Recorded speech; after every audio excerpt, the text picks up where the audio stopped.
দরকার নেই।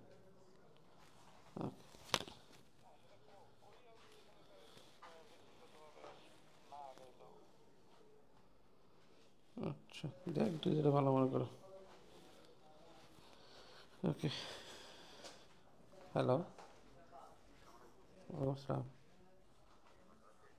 হ্যাঁ ভালো, কে? পরিবেশা, মসজিদের ব্যাপারে? আমি তো ক্লাসে ভাই। পরে কথা বললেন, সকালে বললেন, সকালে দিলে।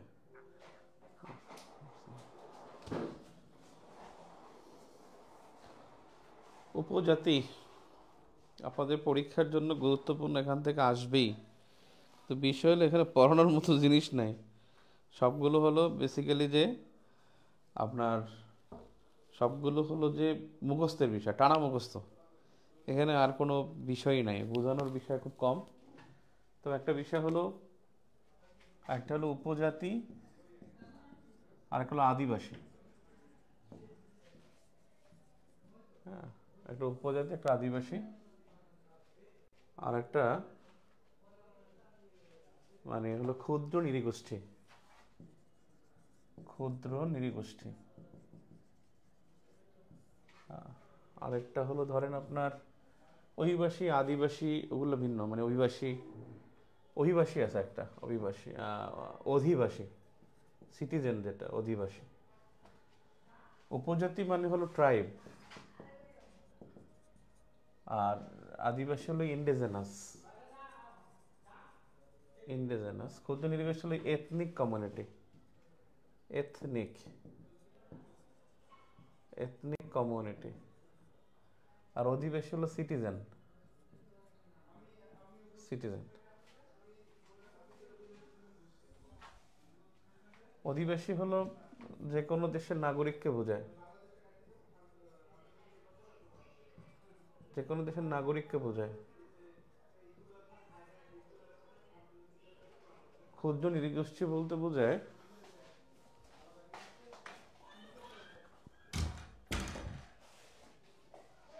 মানে সংখ্যায় কম এমন জনগোষ্ঠীর বসবাস। সংখ্যায় কম বা সংখ্যালঘু, সংখ্যালঘু জনগোষ্ঠী, জনগোষ্ঠীকে বোঝায় যারা ভাষা ও ধর্ম দ্বারা সংখ্যালঘু বা সংখ্যায় কম, তাদেরকে বোঝায়। আদিবাসী হলো যেখানে বসবাস, যেখানে আদিবাস সেখানেই বসবাস। উপজাতি হলো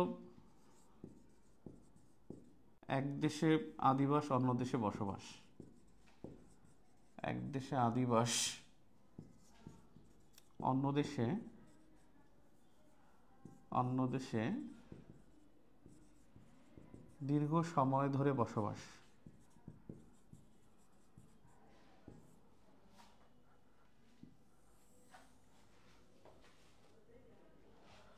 যে বাংলাদেশে যেটা আছে, মানে আদিবাসী, বাংলাদেশে আদিবাসী নাই, এটা সংবিধান দ্বারা স্বীকৃত।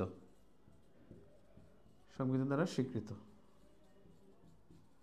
আর এটা এখানে হলো নৃগোষ্ঠী আছে, ক্ষুদ্র নৃগোষ্ঠী, এটা হলো 50টি। আমাদের সংবিধানে উপজাতি শব্দটাও কিন্তু নাই, ক্ষুদ্র নৃগোষ্ঠী আছে। অধিবাসী তো বাঙালিরা সবচেয়ে সংখ্যাগরিষ্ঠ তারা। অধিবাসী মানে বেসিক্যালি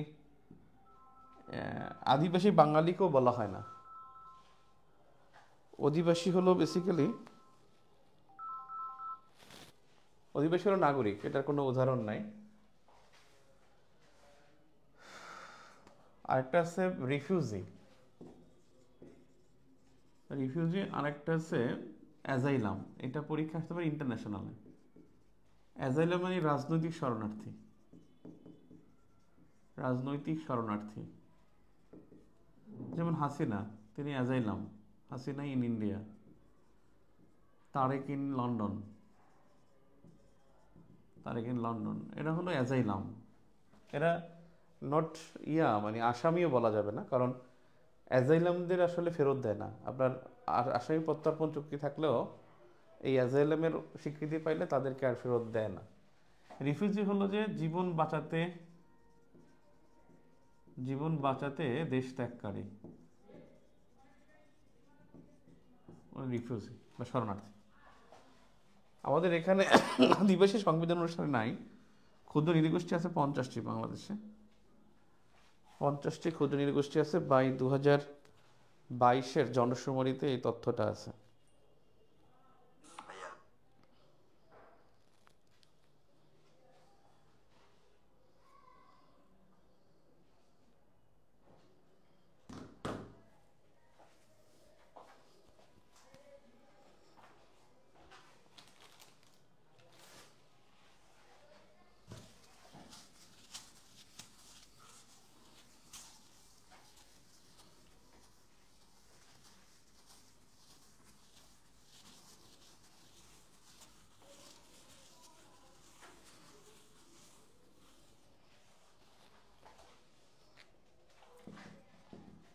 সংখ্যায় উপজাতি যদি ধরি, আমরা সংখ্যায় উপজাতি দ্বারা কিছু তথ্য নেই। আমরা যদি বলি যে ফার্স্ট যে এটা হলো চাকমা, এবং চাকমাদের সংখ্যা এটা প্রায় 4 লাখ, প্রায় 4 লাখ। সেকেন্ড যদি বলি সেটা হলো মারমা। থার্ড হলো চাকমা, মারমা, তারপরে হলো ত্রিপুরা। ফোর্থ হলো সাঁওতাল। সাঁওতাল হলো সমতলে বৃহত্তর নৃগোষ্ঠী। বৃহত্তর নৃগোষ্ঠী হলো সমতলে, সেটা হলো সাঁওতাল। ফিফথ হলো গারো। এবং মনে রাখবেন 5 দিয়ে একটা তথ্য যে 5টি উপজাতি প্রাথমিক শিক্ষার জন্য, মানে মাতৃভাষায় প্রাথমিক শিক্ষার সুযোগ পেয়েছে। মাতৃভাষায় প্রাথমিক শিক্ষার সুযোগ পেয়েছে।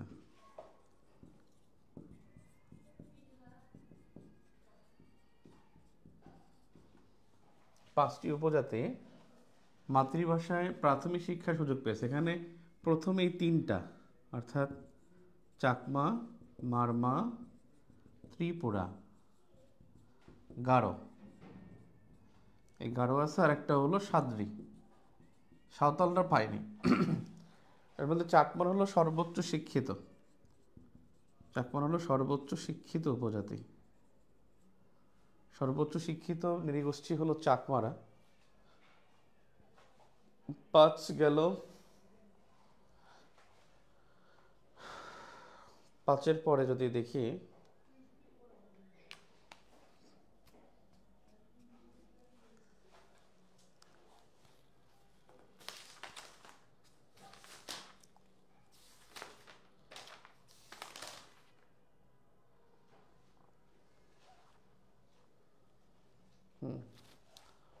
পাঁচের পরে যাই 11টি উপজাতি বসবাস করে রাঙামাটি।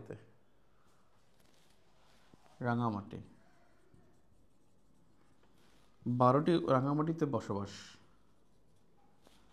12টি যদি বলি, 12টি বলতে সিলেটে বসবাস। 13টি উপজাতি যদি বলি, সেটা পার্বত্য চট্টগ্রামে বসবাস। পার্বত্য চট্টগ্রাম উপজাতি 13টি। শুধু রাঙামাটি বললে 11, সিলেট বললে 12। আর হলো 16 লাখ, 16.5 লাখ হলো মোট উপজাতি। হলো 16.5 লাখ। 16.5 লাখ।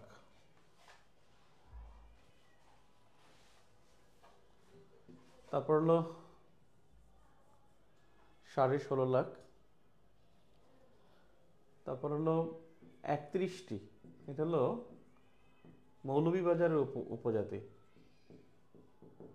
মৌলভীবাজারের উপজাতি সংখ্যা হলো 31টি, সবচেয়ে বেশি একটি জেলায় উপজাতি সংখ্যা বেশি।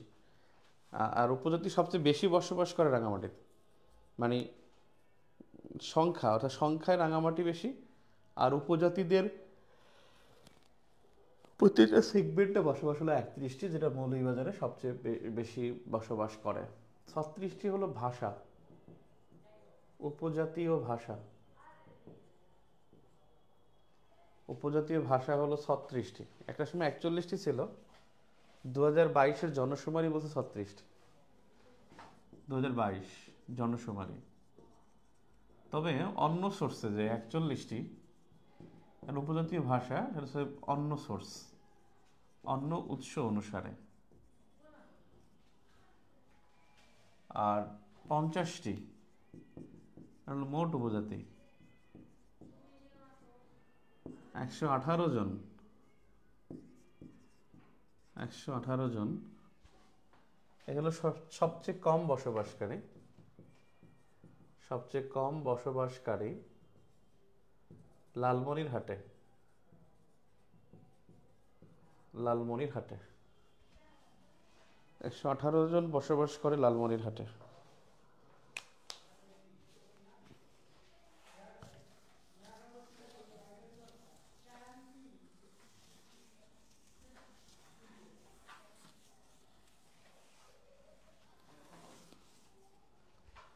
লালমনিরহাটে সবচেয়ে কম বসবাসকারী উপজাতি হলো লালমনিরহাট।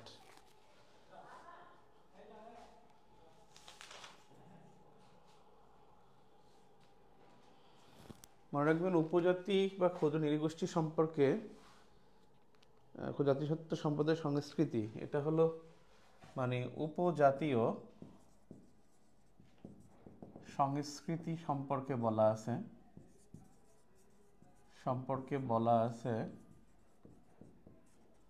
উপজাতীয় সংস্কৃতি সম্পর্কে বলা আছে 23 ক অনুচ্ছেদে,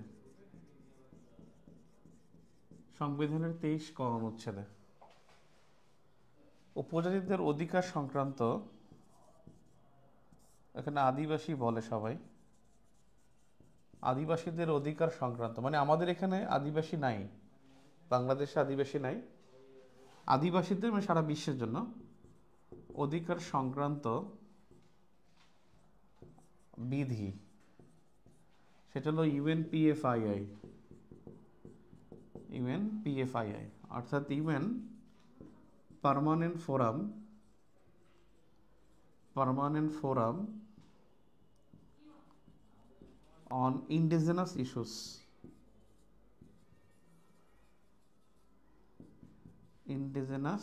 ইস্যুস। আদিবাসী দিবস, এটা হলো 9 আগস্ট, আদিবাসী দিবস 9 আগস্ট। বাংলাদেশে পালিত হয় না আদিবাসী দিবস, সারা বিশ্বে পালিত হলেও বাংলাদেশে পালিত হয় না।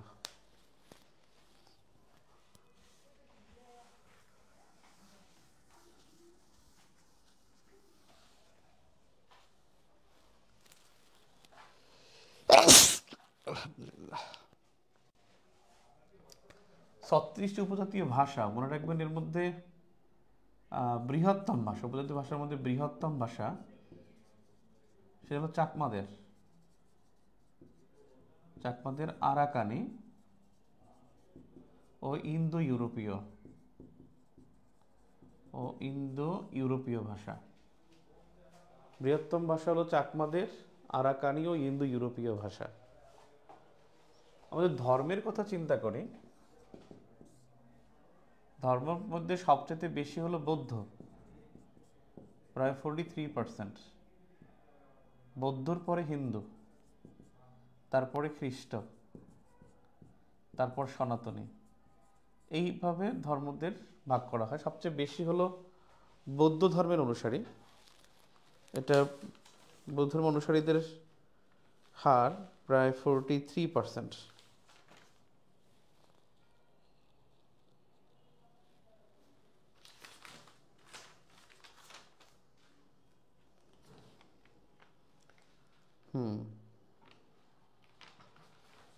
ও 10টি, এখানে সংখ্যার মধ্যে 11টির আগে 10টি লিখে নিন। উপজাতীয় প্রতিষ্ঠান, উপজাতীয় প্রতিষ্ঠান 10টি, এটা 11-র আগে লিখে নিন, তাহলে সিএলই পড়তে সুবিধা হবে। আবার এই 16.5-র পরে 23-এর ক লিখে রাখতে পারলে আরও ভালো। 23-এর ক উপজাতিদের মানে স্বীকৃতি।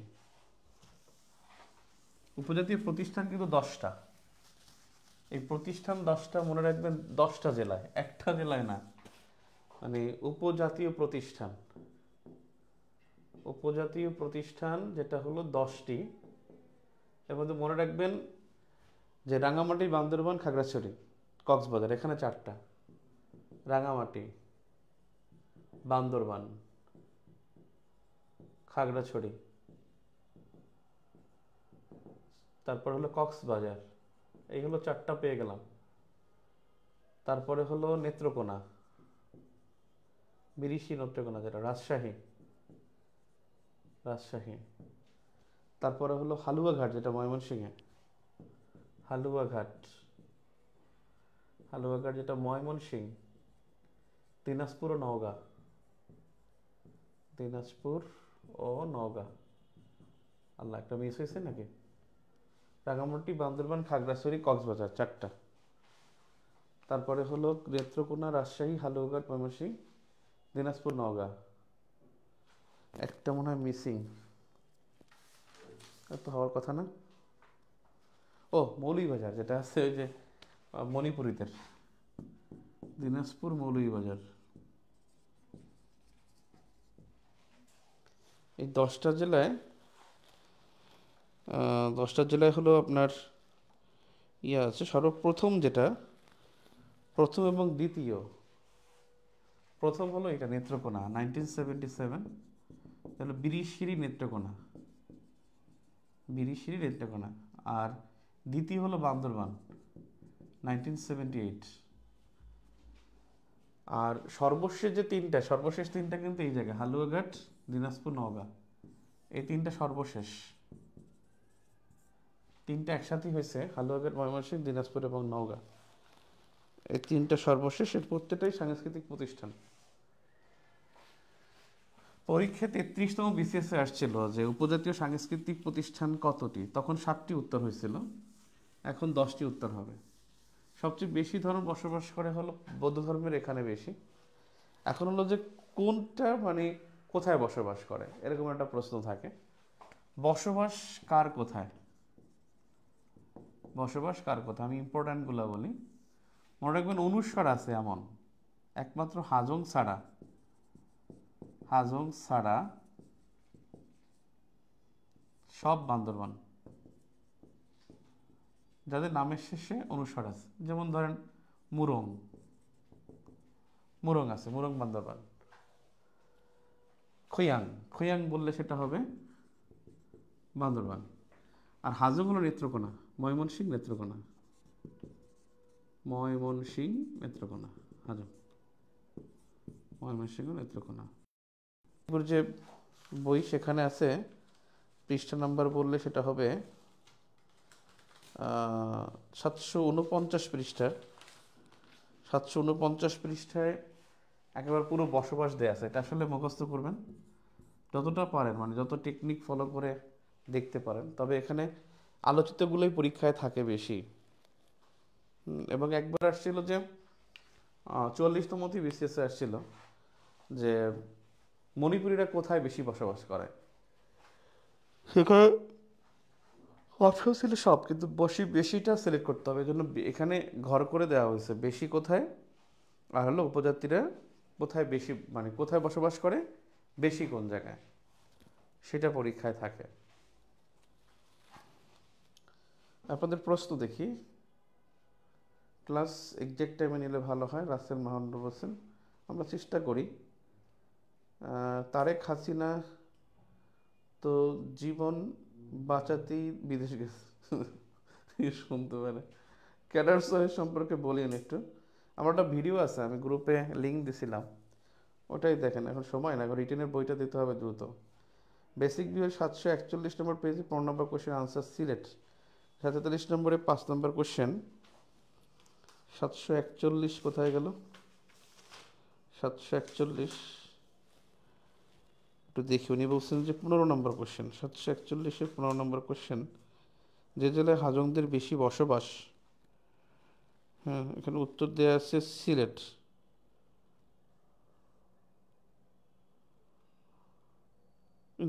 কেমন আসলো?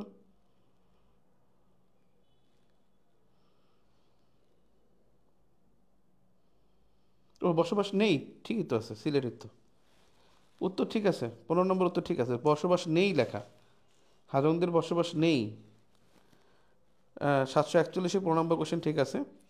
743 নম্বরে বলছে, 743 নম্বর কোশ্চেনে 5 নম্বর কোশ্চেন, হাজংদের বসবাস কোথায়? ময়মনসিংহ নেত্রকোনা, ঠিকই তো আছে, ওরা নেই লেখা। মহাইমুল ইসলাম ঠিক আছে। 741-743 দুইটা প্রশ্নের উত্তরই বেসিক বুথের ঠিক আছে। আটকে যাচ্ছে মাঝে মাঝে, তা কেমনে বলবো? বোর্ড ক্লিয়ার না, ইন্নানিল্লাহ, বোর্ড ক্লিয়ার না।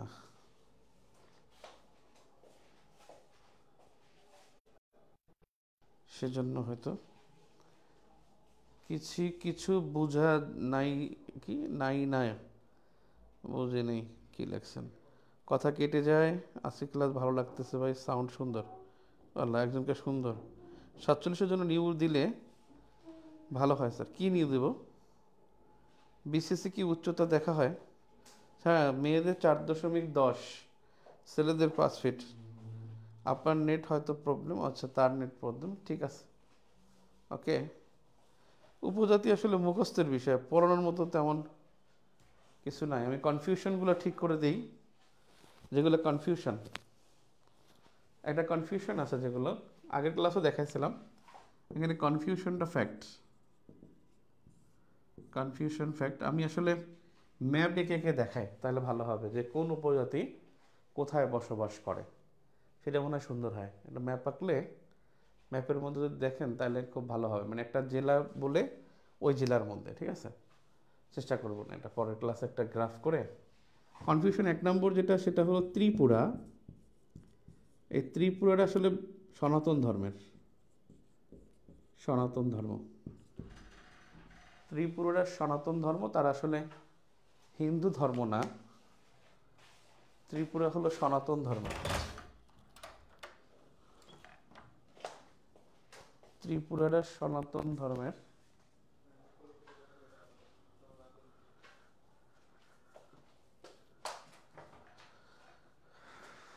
তারপরে যেটা ছিল যে এটা সবচেয়ে ভুল হয়, যে রাঙামাটিতে কতটি উপজাতি বসবাস করে? এই রাঙামাটিতে 11টি উপজাতি বসবাস করে, 11টি উপজাতি, ও সবচেয়ে বেশি, সবচেয়ে বেশি সংখ্যকের বসবাস। এখন এই 11টার মধ্যে সবচেয়ে বেশি কে? সবচেয়ে বেশি চাকমা, এবং চাকমাদের সবচেয়ে বেশি বসবাসও কিন্তু রাঙামাটিতে। কিন্তু একটা বিষয় আছে, অনেকেই আমরা ভুল করি, পার্বত্য চট্টগ্রাম আসে রাঙামাটি দাগায় ফেলাই। পার্বত্য চট্টগ্রামে মোট কতটি জাতি বসবাস করে? কতটি জাতি বসবাস করে, এই প্রশ্নটা কিন্তু আমরা বুঝি না। এটা কিন্তু একেবারে বাংলাদেশের বিশ্ব পরিচয় বইতে আছে। এর উত্তর হলো 14টি। 14টি কী হবে? বাঙালি আর উপজাতি হলো 13টি, 13টি উপজাতি। তাহলে জাতি মোট কয়টা? 14টা। 14টি জাতিগোষ্ঠীর বসবাস পার্বত্য চট্টগ্রামে। বাঙালি আছে একটা, বাঙালিকে অনেকে ধরে না, এটা নিয়ে অনেকে মানে কাইজা করে, যে ঝগড়া করে যে 14টা, আমি 14টা, 13টা, আসলে 13টা উপজাতি আর একটা হলো বাঙালি। বাঙালি প্লাস 13টি উপজাতি গোষ্ঠী এখানে বসবাস করে।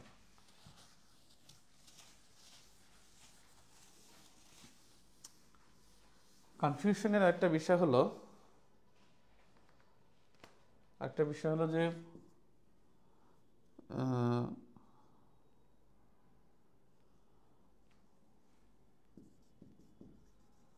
রাখাইন ও মারমা এরা কিন্তু একই জাতিগোষ্ঠী,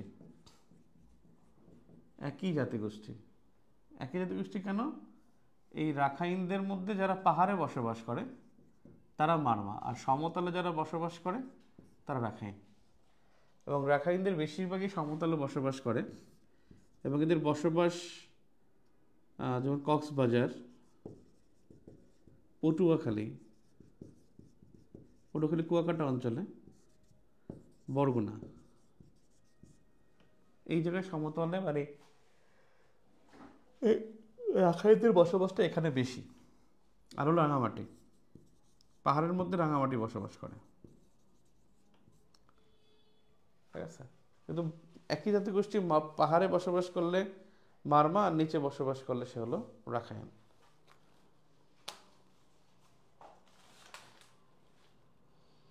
আর এই যে উৎসব, সবচেয়ে গুরুত্বপূর্ণ যেটা হলো উৎসব, ওদের যে উৎসব, একটা হলো উৎসবের ক্ষেত্রে উৎসব, বৃহত্তর উৎসব যেটা, সেটা হলো বৈশাখী, বৈশুখ, সাংরাই, বিজু। বৈশুখ, সাথে সাংরাই, বিতে বিজু। এই বৈশুখ হলো ত্রিপুরাদের, আর সাংরাই হলো মারমাদের, বিজু হলো চাকমাদের। এই তিনটা উপজাতি গোষ্ঠীর উৎসব হলো বৈশাখী, এবং এটা হলো চৈত্রের শেষ দিন প্লাস বৈশাখের 2 দিন, এটা হলো এই প্রোগ্রামটা এভাবে হয়। বৈশাখী, অর্থাৎ বৈশাখী হলো 3 দিন, উৎসবটা 3 দিন হয়। এখন কখনো কখনো দেখা যায় যে 7 দিনও এটাকে নিয়ে যাওয়া হয়। আমরা তো উৎসবের পাগল। আরেকটা হলো জলকেলি হলো রাখাইনদের উৎসব। এখানে জলকেলি মানে জল দিয়ে খেলে তারা, মানে এটা হলো যে মানে যত বেশি সে ভিজবে তত বেশি সে মানে পাপ মোচন হবে, যত বেশি ভিজবে তত বেশি পাপ মোচন হবে। এটা বেসিক্যালি তরুণীদের খেলা,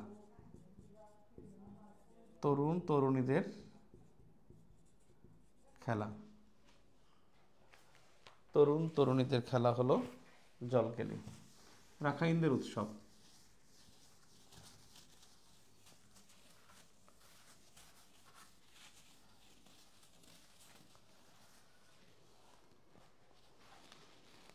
উৎসব নিয়ে একটা ঝামেলা হয়, সেটা হলো একটা উৎসব আছে যে কঠিন চিবর দান।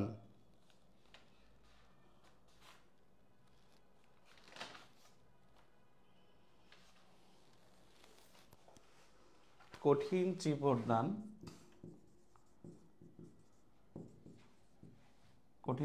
দান, এটি পার্বত্য চট্টগ্রামের উৎসব। এই চিবর মানে চাদর প্রদান আর কি।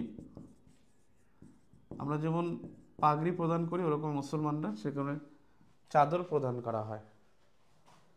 এদের মধ্যে আবার রাজা আছে, বোমাং রাজা, মারমা রাজা।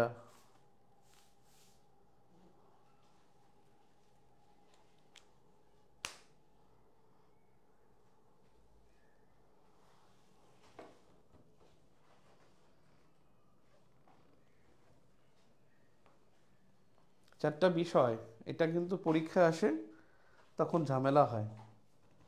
পার্বত্য চট্টগ্রাম একটা আছে আঞ্চলিক পরিষদ, একটা আছে পার্বত্য চট্টগ্রামের জেলা পরিষদ, পার্বত্য পুনর্বাসন টাস্কফোর্স,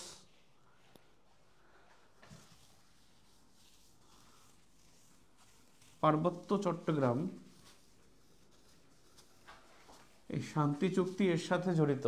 এই পার্বত্য চট্টগ্রামের শান্তির জন্য শান্তি চুক্তিটা খুবই গুরুত্বপূর্ণ, যদিও চুক্তি থেকে প্রশ্ন আসার সম্ভাবনা একটু কম।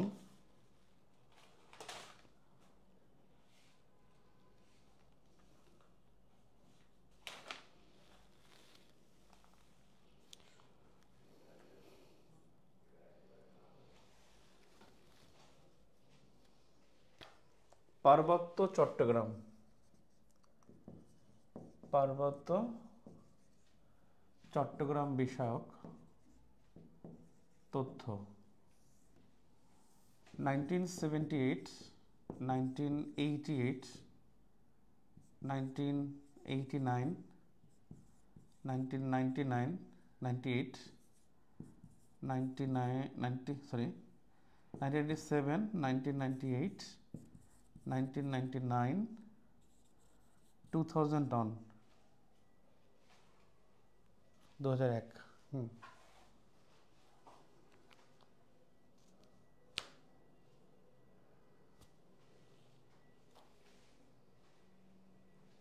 1978 পার্বত্য চট্টগ্রাম উন্নয়ন, সরি 1989 এখানে হলো পার্বত্য চট্টগ্রাম জেলা পরিষদ।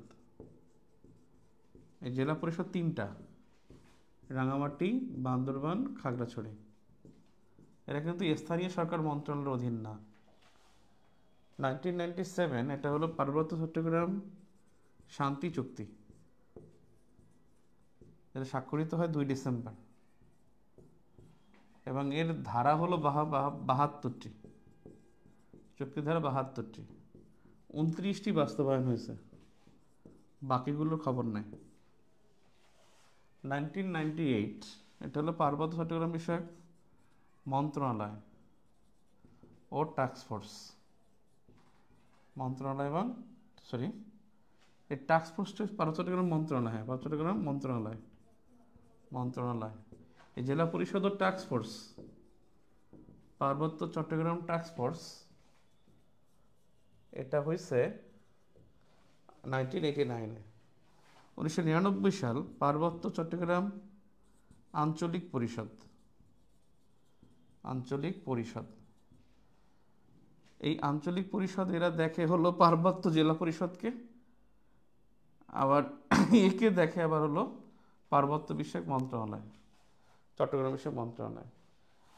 আর পার্বত্য চট্টগ্রাম ভূমি নিষ্পত্তি কমিশন, এটা 2000 সালে, 2001 সাল, 2000 পার্বত্য চট্টগ্রাম ভূমি নিষ্পত্তি কমিশন, এটা হয় 2000 সালে, পার্বত্য চট্টগ্রাম ভূমি নিষ্পত্তি কমিশন।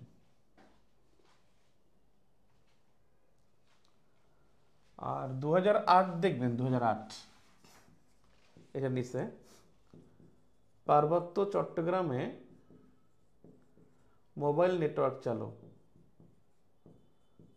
নেটওয়ার্ক ও জজ আদালত চালু। আগে তাদের আদালত ছিল না, এই জজ আদালত ছিল তাদের চট্টগ্রামে। এই জজ আদালত চালু পার্বত্য চট্টগ্রামে, মোবাইল নেটওয়ার্ক ও জজ আদালত চালু। ক্লিয়ার?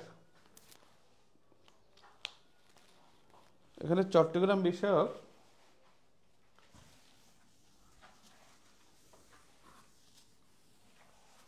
আন্দোলনকারী আছে,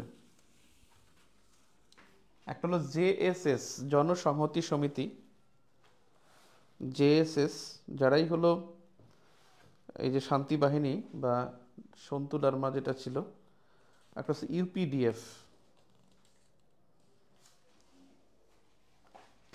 ইউপিডিএফ ও জনসংহতি সমিতি। এই দুইটা হলো পার্বত্য চট্টগ্রামের অধিকার রক্ষা আন্দোলনকারী গোষ্ঠী। জনসংহতি সমিতি যেটা হচ্ছে 1973-তে, পার্বত্য চট্টগ্রাম জনসংহতি সমিতি, আর এর প্রতিষ্ঠাতা হলো সন্তু লারমা প্রতিষ্ঠাতা হলো সন্তু লারমা, সরি প্রতিষ্ঠাতা হচ্ছে মানবেন্দ্র নারায়ণ লামনা। এটা হলো সন্তু লারমা হলো সভাপতি মানবেন্দ্র নারায়ণ মারমা, উনি হলেন প্রতিষ্ঠাতা। UPDF, United Democratic progressive front, United Democratic progressive front, এরাও পার্বত্য চট্টগ্রামে আন্দোলন করে থাকে। ইউপিডিএফ, ডেমোক্রেটিক ফ্রন্ট, একটা রাজনৈতিক দল আর কি, পলিটিক্যাল পার্টি, নিবন্ধিত না, পলিটিক্যাল পার্টিটা 1998-এ হয়েছে, 1999 সাল, আর ওটা 1973 করবেন ভাই, ওখানে তথ্য আসলে আমি পড়ায় তুলতে পারবো না।